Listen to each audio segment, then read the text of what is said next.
Rain falls down the tall window, city lights blurred behind the rain. The ceiling fan turns slowly.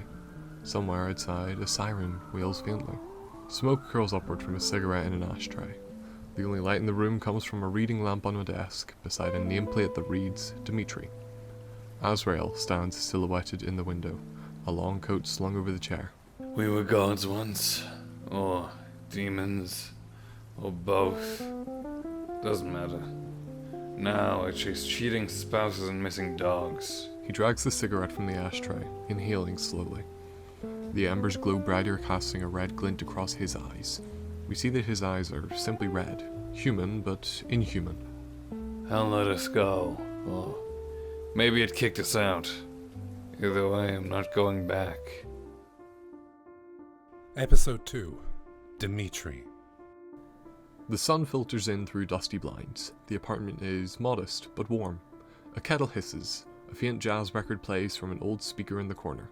Clara Blackthorn stands at the stove, flipping pancakes with practiced ease. Coffee steams in 2 chipped mugs nearby. At the kitchen table, Abaddon, now 20, unknowingly half demon and half asleep, rests her head on her arms, groaning. I swear, if those are banana pancakes again, I'm moving out. They're not banana pancakes. They're chocolate chip. You're welcome, Your Highness. Redemption arc unlocked. The front door creaks open. Azrael, Dmitri, enters, still wearing his long coat from the night before, soaked slightly from the rain. He walks past both women slightly, picks up a mug of coffee, and sips. You could say good morning, you know. Morning. Let me guess, another cheating husband? Dog this time. Missing. Cheating. Clara chokes on a laugh. Abaddon lifts her head with a sleepy smirk. What is wrong with this city? Everything. He finally cracks the slightest smile and sits beside Abaddon. She offers him a bite of pancake with her fork. Try this. Mom made it edible today. You've been practicing. Oh, what a blessing to hear. They sit in silence for a moment. It's peaceful. Normal. Too normal. Then, the light bulb above flickers. Abaddon's fingers twitch slightly, unseen under the table. A half-full glass of water shifts without being forced. Dmitri notices. He tenses for just a second. You okay? Yeah, just thinking. That Mammon song again? Mm-hmm. They're coming to Chicago next week. I want to go. Dmitri looks at her. A flash of emotion passes behind his eyes. Recognition. Hesitation. Mammon. Huh. You'd love them. Total chaos energy. You have to come. He doesn't do concerts, Ab. He'll make an exception. Right, Dad? We'll see. That's not a no. The soft hum of an old record player fills the room. A lo-fi jazz track plays, something Clara put on. The rain outside hasn't stopped. Abaddon is in her room, the faint sound of her humming a Mammon and the Sins track leaking through the door. Clara is on the couch with a glass of red wine. Dmitri stands at the window watching the street below. One cigarette already burnt in the ashtray, another between his fingers. You're really considering it. I said we'll see. You didn't say no. That's rare for you. He doesn't respond, just watches 2 pedestrians cross the street in the rain. I get it, you know. You want to keep her away from it all. From whatever it is you were before this. She's already in it, Clara. You just don't see it yet. Then help me see. Because right now, all I see is my daughter getting older, stronger, and a little more like you every time she loses her temper. That's exactly what I'm afraid of. Clara stands and walks to him, slowly. Then stop hiding from her. Hiding from me. If I show her too much, she'll run from me, or worse, she won't. She's not a kid anymore. And she's not afraid of you. Maybe she should be. You don't need to protect her from who you were. You need to teach her how to not become it. He looks at her, really looks at her. But before he can reply, a sudden power flicker. The music warps, the light bulb above them hisses and blows. From the hallway... Was that just us or the whole block? That's not the grid. I'll go out on the roof and check it out. The city hums softly below. Wind rolls across the rooftop. The storm has passed. The leaving puddles glowing under flickering neon. Dmitri stands alone, standing on the ledge, cigarette barely lit. Behind him, the rooftop door opens. Celeste steps out, wearing a plain grey hoodie, black jeans, and boots. Her wings are gone. She looks human, but her presence still crackles faintly with divine tension. You always did pick the highest places when you were brooding. I don't brood. I smolder. You don't smolder, you soak. Loudly. You've been hiding well. I wasn't hiding. I was living. With them. Yeah, with them. She walks closer, leaning against the railing beside him. The balance is breaking, Azrael. Since Satan restarted the universe, everything's shifting. The prophecy is cracking, fate's unraveling. You can feel it, can't you? I've felt it for years. Just didn't have a name for it. Then listen. You're needed again. Hell needs its sins. We lost Hell, Celeste, or did you forget that part? I didn't forget anything. But if you don't gather the others soon, you won't get another chance. The door's not going to stay open. She reaches into her pocket and hands him a faintly glowing cuff, etched with a pentacle. Use this when you find them. It'll take you all back. You think they'll listen to me? They'll listen to Azrael. You just need to stop being Dmitri long enough to remember who that is. That girl in there, Abaddon, she's more than you think. You want to protect her? Good. Then do what you were made to do. Be Wrath. Just be better at it this time. She steps back, heading for the door. Oh, and Mammon's playing in Chicago this weekend. Loud as ever. She disappears through the door. Dimitri's left alone again. He stares at the city, then at the cuff. The glow reflects in his eyes. The apartment is dimly lit now. The hum of a TV quietly fills the space. Some old rerun show. Neither Clara or Abaddon are really watching. A mug sits half full on the coffee table. There's a blanket cocoon where Abaddon has fallen asleep, legs tangled. Clara is at the window, arms crossed, watching the rain drip off from the fire escape. The door opens. Dmitri enters silently, removing his coat and hanging it up. He takes a moment just to be there. Normalcy hits very different now. You disappeared for a while. Just a client. Cheating husband this time, not a dog. He steps closer to Clara, lowering his voice so as not to wake Abaddon. You ever get the feeling the world's about to change? And you're the last one who knows it? All the time. Especially since I met you. She really wants to see that band, huh? Mammon and the Sins? She's obsessed. Says their lyrics speak to her soul. I think she just likes that the lead singer looks like he stole his wardrobe from a possessed thrift store. He always had taste. Always. I met the band. You know, they've been consistent. She eyes him for a second, but lets it slide. She walks toward the hallway. We've got a couple of days before the show. Don't flake on her. I won't. The room is cluttered with clothes, posters, and pinned up lyrics. Mammon and the Sins merch is everywhere. Shirts, CDs, even a glowing wristband that pulses when music plays. Abaddon's standing in front of a mirror, applying glitter eyeliner with laser focus. Okay, if Mammon does stage dive and I die catching him, just know I went out doing what I love.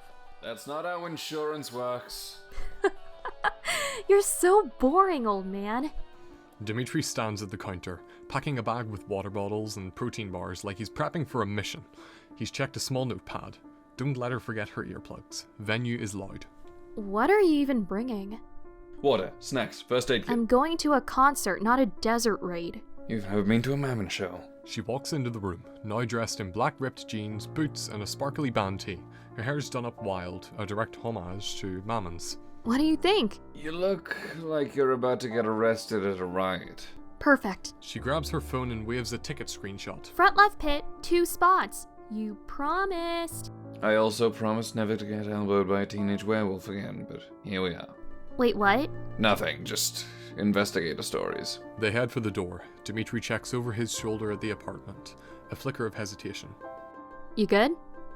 Yeah, let's go see your soul singer. Don't act like you're not gonna cry. Just get in the car. They approach the venue, lights flashing in the distance. The night feels normal. but the cuff beneath Dmitri's sleeve pulses once, quietly. The dim backstage hallway hums with anticipation. Stickers, worn amps, and mismatched cables are scattered across the floor. The muffled roar of a sold-out crowd leaks through the concrete walls. Mammon stands center stage in the green room, adjusting his mic strap with casual swagger. His eyeliner is smudged just right, rings glinting under the harsh light, but there's a flicker of tension behind his usual grin. Kaiser, the drummer, is pacing near the door, twirling his sticks like he's burning off adrenaline. You ready to melt some faces or what? Always am, babe. It's the rest of the world that needs to catch up. Lynx, the guitarist, lounges on the sofa, with her boots on the armrest, tuning her guitar half-heartedly. The world's already caught up. We're practically a cult now. Don't forget to actually play, Mammon. Not just pose. Hey, that pose is part of the performance. Iris, the bassist, stands near the vanity, quietly adjusting her earrings. She watches Mammon through the mirror. Weird energy in it. Crowd's electric. Kaiser knocks twice on the door as the opening cue echoes through the walls. Let's go. Mammon hesitates for just a second. Then he puts the grin back on, practiced and perfected. Let them remember tonight. The lights cut out, a beat of silence. Then, the stage explodes into colour. Spotlights whip across the screaming crowd. Smoke pours from the rafters. The crowd roars with anticipation. A towering neon sign behind the band blazes to life. Mammon and the Sins, louder than heaven tour. Mammon bursts onto the stage, arms raised like a preacher before his congregation. The fans go wild, he basks in it, energy crackling off him like static. Chicago! The first song kicks off, raw, loud, tight. The music feels alive. Abaddon's in the front row, eyes wide, practically vibrating. Dmitri stands beside her, arms crossed, standing out like a sore thumb among a chaotic crowd. But he watches her more than the show. He's so cool! Can you believe this is real? Dmitri doesn't answer. He just watches Mammon, not as a fan, but as someone trying to solve a puzzle that shouldn't exist. Cue soft lighting. The next song begins slower, aching, beautifully sung. The crowd sways. Even Dmitri looks affected for a moment. Mammon closes his eyes. The words feel personal. Abaddon looks up at Mammon, completely moved. He doesn't feel human. The show ends loud, fast, and glorious. The guitars stream, drums thunder. Mammon tears his shirt off and throws it into the crowd. Chaos. Lights and screams. He tosses his mic high into the air and catches it as the lights snap off. The crowd is thinned. Posters line the walls. A snack table has clearly been raided. The air is thick with leftover energy, sweat, and neon lighting. Abaddon stands near the front of a short fan line, clutching a VIP lanyard and her album. Dmitri stands beside her, arms folded, ever watchful. You can pretend you're not enjoying this, but I saw you tap your foot during the second song. Gravel stuck in my shoe. Ahead of them, Mammon is behind a folding table, with the rest of the band. He's still buzzing, his hair messy, and eyeliner smudged. Lynx and Kaiser are lounging on chairs, chatting with fans. Abaddon steps forward. Mammon looks up. His smile freezes, just a little. His eyes lock on Dmitri for just a second. Hi, that was amazing. You're amazing. I don't even know what to say. Then don't. Just take in the moment. He leans over and signs her album, scribbling a little flourish next to her name. Oh, this is my dad. He's kind of a music snob, but I dragged him here. Dmitri steps forward, his hands in his coat pockets. Dad, huh? Good set. Funny. You look like you've seen me before. I've seen a lot of things. They stare, for a beat longer than is normal. Well, okay. Thank you again. I'm gonna cry in the car now. Goodbye forever. She grabs Dmitri's sleeve and pulls him along, flustered and glowing. Dmitri glances back once more as Mammon leans over to Iris, whispering something. Old friend? Maybe. Or just a ghost. The apartment is dim, but warm, glowing with quiet lamplight. The door clicks shut as Abaddon and Dmitri enter. Abaddon drops her signed album on the coffee table and flops onto the couch. Okay, I definitely need to start a band. You're still learning guitar. Keyword, learning. It's called ambition, old man. Clara walks in from the kitchen, holding a cup of tea. She raises an eyebrow. You two smell like sweat, cheap fog machines, and body glitter. Success has a scent. Clara smirks and walks over, Setting the tea down, her gaze lingers on Dmitri. She can sense something quiet between his eyes. The tension. You okay? Fine. It was loud. She screamed more than the crowd. Only because you refused to dance. Really? You sure? He nods once. She doesn't believe him, but lets it go. Okay, but also, Mammon stared at you like it was weird. You made a rock star do a double take. I've got that kind of face. Suddenly, the room freezes. 3 sharp knocks. It's 11:30. Who the hell? Dmitri moves to the door silently. He looks through the peephole. He opens it slowly. Mammon stands there. Same glittered jacket, unlit cigarette between his lips. His eyes scan past Dmitri, immediately finding Abaddon over his shoulder. Hope I'm not crashing anything. Just figured we had a look to finish exchanging. What are you doing here? Didn't know where else to go. Who the hell is this? That's Mammon. Only on stage. Mammon locks eyes with Dmitri. Off stage, I think I used to be something else.